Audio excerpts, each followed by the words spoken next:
Welcome to breaking news episode 52. Before I start, I just want to say happy holidays, happy Hanukkah, happy Kwanzaa, Merry Christmas to all. This will I just wanted to say before we start, I want to say a few things that I will be doing my wrestling pay-per-view, not this year, but next year. So that's something to look forward to, so I could more develop the storylines. But now let's get to the actual episode. So, let's start with something. We're going to do a debate. Again, We're going to go on the side of what I think we're going to do. We're going to do something that's very interesting. We're going to do WCW versus AEW. This is what I'm going to be calling, I'm going to go on the side as WCW first. So, let's list all the good things about WCW. When they were open. First of all, you had some of the greatest talent like Hulk Hogan, Kevin Nash, Scott Hall, who sadly passed away this year. And then you had a bunch of other talent thrown in. So it was just very good either way. So you have those two people. You have the NWO, those people, and then you have like the cruiserweights, which were great because they had divisions. Like the cruiserweight division was one of the best. They had one classic match between Eddie Guerrero and Rey Mysterio. They had War Games before WWE took it over, of course, and then they also had a lot more different variety of match types than AEW does.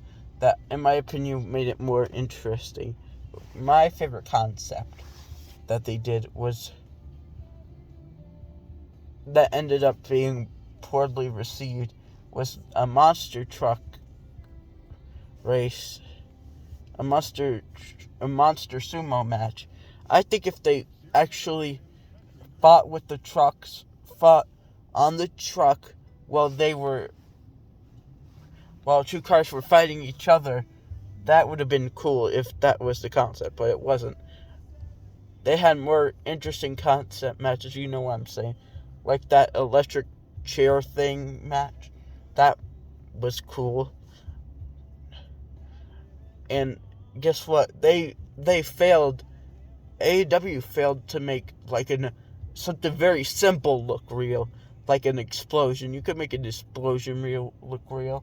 And then you got those little pyro things, and Kenny Omega ended up winning.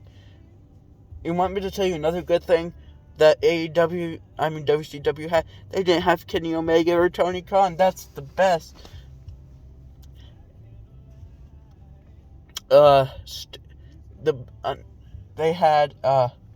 They also had good business decisions. They let go of people who were not valuable to them. And that's always good business.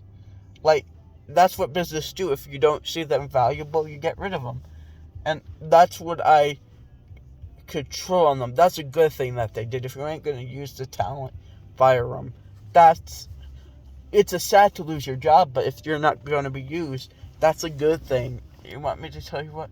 And that's the reason why they've released so many good people who became more popular somewhere else. There's always going to be a use for someone else if you're not going to use them and you don't see them for anything. For instance, like half of the AEW roster. And then they had a lot more themed pay-per-views. They had like Halloween Havoc, which I loved because it was just great. It was just a great concept of having like a Halloween themed matches. Some of them. AEW has a winter themed pay-per-view, but yet they don't deliver anything special on it. It's just a plain old boring episode of AEW. But I do have to say one thing for AEW, just to, now that we got what AEW does well, now let's go what AEW goes well. For one, I would have to say that for one, AEW does have, is still running today. So that's one of the good things they do. They are smart enough to know not to hire people who wreck them. Yeah, I think they really succeeded on that one. Kenny Omega, CM Punk, Nick Jackson, Matt Jackson,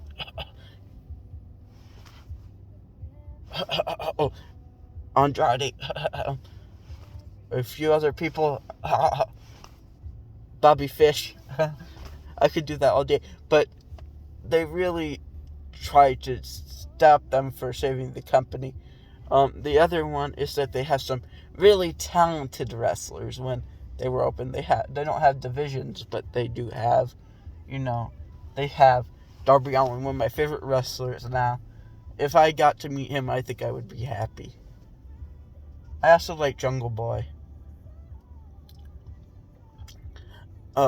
That gives them automatic points. I also like Jon Moxley and Chris Jericho, so these are talented guys.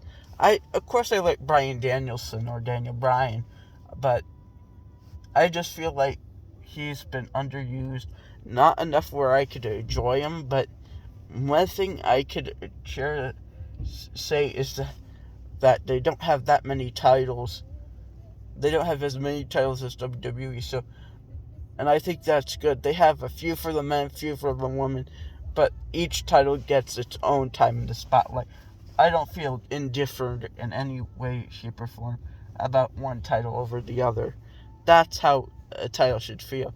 Like, each title is an important thing that could be held for a long time instead of playing hot potato every 5 minutes. Blood. Both of them have blood, but AEW's... No, back then it was punishable to play for WCW until later. AEW, they don't care how much play, what moves you use, so I could say that is one thing I would love to work for, even though I, make fun of them a lot for what they do. I really do respect them as a whole. I just don't respect the work of Tony Khan. And if I ever do become a wrestler, I would like to wrestle there or WWE. Will I ever get there? I don't know. But I would like to say that they give more opportunities to younger talents than WWE does or WCW ever did. So that's one good thing they do. The bad thing is that I'm going to have to do another thing to defend WCW here because we're on the... However, they do have, they did hire people who ruined their business. They did, a few bad things here and there. But overall, it's great. I still feel iffy about why would you do this? Just why would you not like AEW? It's interesting. They have a lot of interesting talents, and I would have to say they have a lot of talented people. Sammy Guevara, who I also think should be a main eventer. Wardlow, who is way overdue to be a main eventer. And then you have Kenny Omega, who I just hate. that brings down them a point. But I do have some praise. They do have a lot more interesting match types too. They have dog collars. They have